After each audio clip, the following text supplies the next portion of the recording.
Hello aspirants, मेरा नाम है रवि और आप देख रहे हैं official YouTube channel Ravi's English and maths academy. आज के हम इंग्लिश क्लास में सीखेंगे नॉन फाइनाइट वर्ब्स यानी कि इन्फिनेटिव, जिरंड्स और पार्टिसिपल। तीनों चीज़ों को धीरे धीरे और आसान भाषा में शॉर्ट में समझेंगे। यदि आप कॉम्पिटिटिव एग्जाम्स की तैयारी करते हैं और इंग्लिश में आपको प्रॉब्लम होती है तो मैं आपके लिए लेकर आता हूँ इंग्लिश के वीडियोस जो आपकी कॉम्पिटिटिव एग्जाम में काफी हेल्पफुल रहेगा। तो मेरे channel Ravi's English and maths academy को सब्सक्राइब जरूर करें। चलिए देखते हैं what is non finite verb. A non-finite verb is a verb that does not show tense, person, numbers. क्या शो नहीं करता? टेंस, पर्सन और नंबर का कोई इफेक्ट नहीं पड़ता।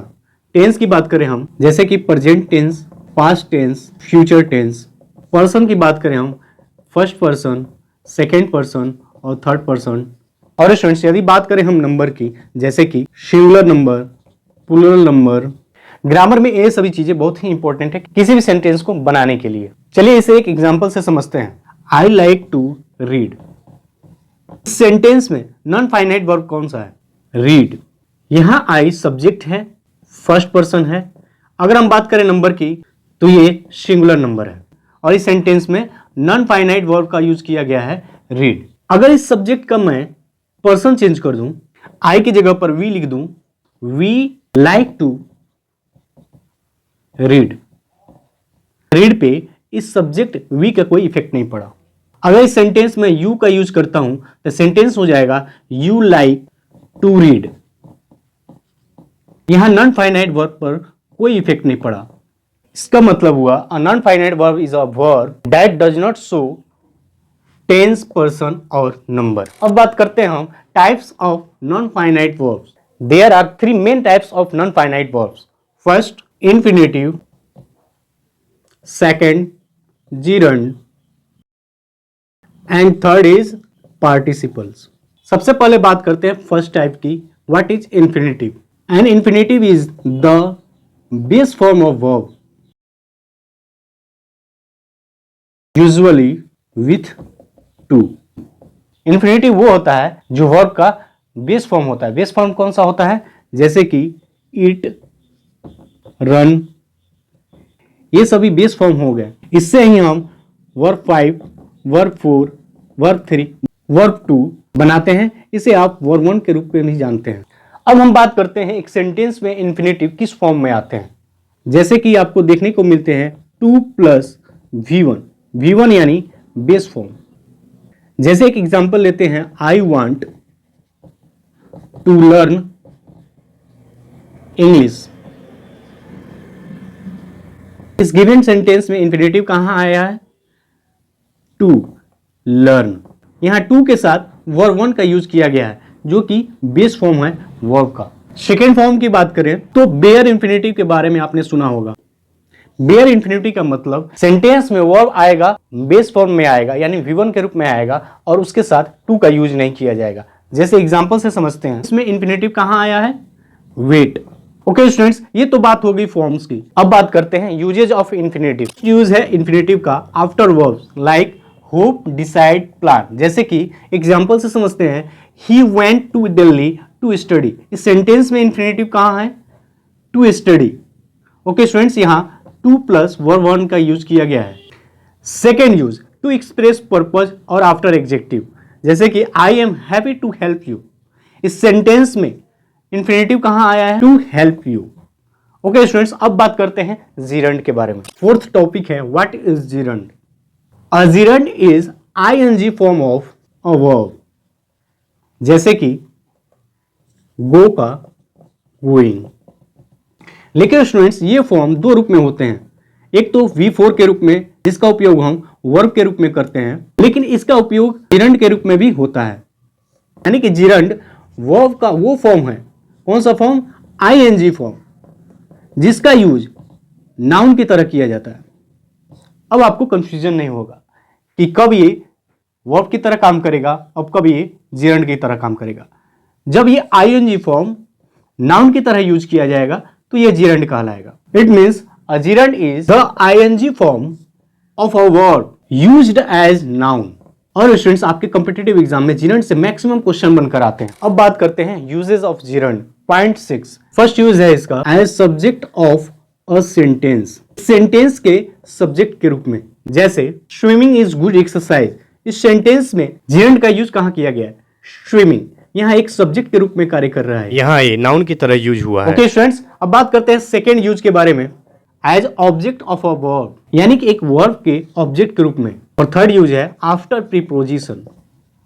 एक सेंटेंस लेते हैं, सी इज फॉन्ड ऑफ सिंगिंग, इस सेंटेंस में जिरंड कहां यूज किया गया है? सिंगिंग। स्टूडेंट्स हमेशा यह ध्यान रखें कि इन दोनों सेंटेंस में स्विमिंग आया है, यहां नाउन है, और यहां सिंगिंग आया है, यह भी एक नाउन की तरह कार्य कर रहा है।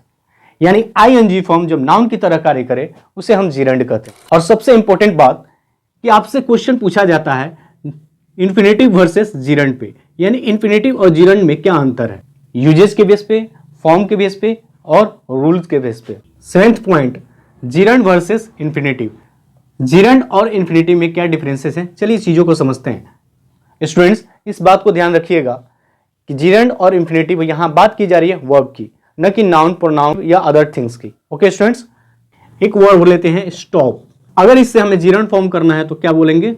Stop doing. और इंफिनिटिव में अगर यूज करते हैं तो कैसे बोलेंगे? Stop to do. देखिए फॉर्मेट चेंज हो गया। वर्ड लेते हैं फॉरगेट, तो यहां हो जाएगा फॉरगेट डूइंग, और यहां हो जाएगा फॉरगेट टू डू। जैसे कि एग्जांपल लेते हैं, ही स्टॉप्ड स्मोकिंग, सेंटेंस में जिरेंड का प्रयोग किया गया है स्टॉप्ड स्मोकिंग, और इस सेंटेंस में प्रयोग किया गया है इंफिनिटिव का स्टॉप्ड टू स्मोक। इस एक्सप्लेनेशन से आपको यह क्लियर हो गया कि जिरेंड और इंफिनिटिव में क्या फर्क होता है।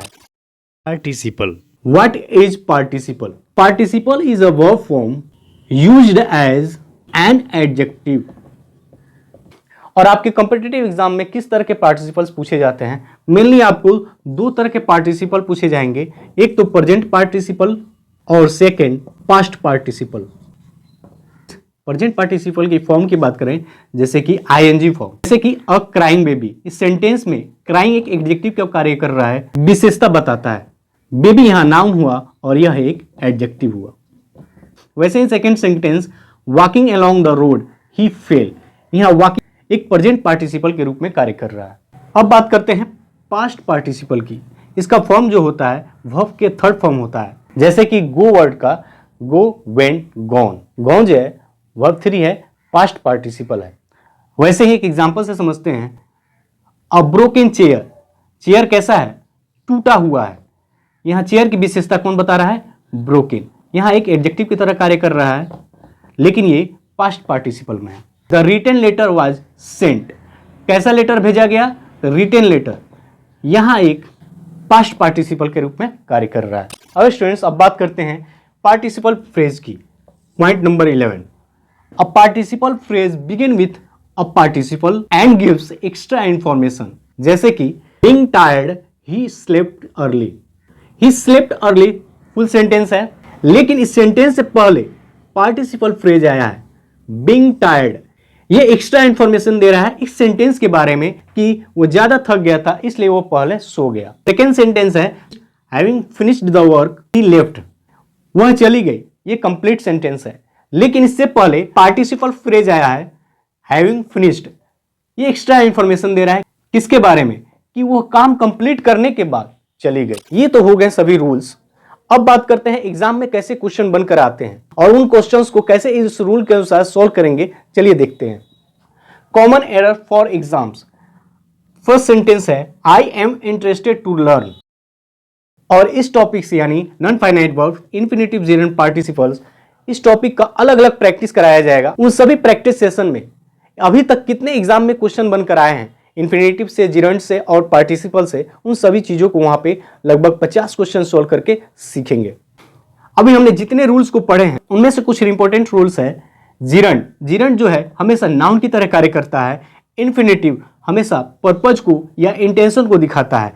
पार्टिसिपल्स, पार्टिसिपल्स हमेशा एक एडजेक्टिव की तरह कार्य करता है, और सेंटेंस में डेंगलिंग पार्टिसिपल्स को जरूर ध्यान दें। स्टूडेंट्स अभी तक हमने सभी रूल्स को पढ़ लिया, रूल्स को कैसे अप्लाई किया जाएगा, एग्जाम में कैसे क्वेश्चन बनकर आते हैं, क्वेश्चन का क्या फॉर्मेट होता है, एक सिंपल और शॉर्ट में देख लिया।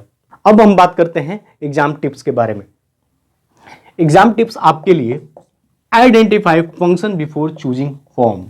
किसी भी फॉर्म को यानी कि इन्फिनेटिव, जिरंट या पार्टिसिपल, पार्टिसिपल में प्रेजेंट पार्टिसिपल, पास्ट पार्टिसिपल या पार्टिसिपल फ्रेज को चूज करते हैं, उसे पहले आइडेंटिफाई करें। Meaning changes with form. Verb के इन्फिनेटिव में, जिरंट में या पार्टिसिपल में अपने अपने मीनिंग होते हैं, यानी सबके मीनिंग्स चेंज हो जाते हैं। वॉच वर्ब पैटर्न्स केयरफुली, यानी कि नॉन फाइनाइट वर्ब्स के इन्फिनेटिव, जिरंट और पार्टिसिपल के डिफरेंट फॉर्म्स और पैटर्न को समझना बहुत जरूरी है। उसे चूज करने से पहले काफी केयरफुली समझ लें। और स्टूडेंट्स अपने ग्रामर बुक से प्रैक्टिस करें जिरंट और इन्फिनेटिव्स के पेयर को, क्योंकि आपके एग्जाम में मेंस लेवल में इस टॉपिक से क्वेश्चन आते हैं। इन्फिनेटिव और जिरंट्स के जो पेयर होते हैं उससे ज्यादा क्वेश्चन बनते हैं। स्टूडेंट्स यदि आज का वीडियो पसंद आया हो तो अपने दोस्तों के साथ शेयर करें और Ravi's English and maths academy को सब्सक्राइब करना बिल्कुल ना भूलें। Thanks for watching.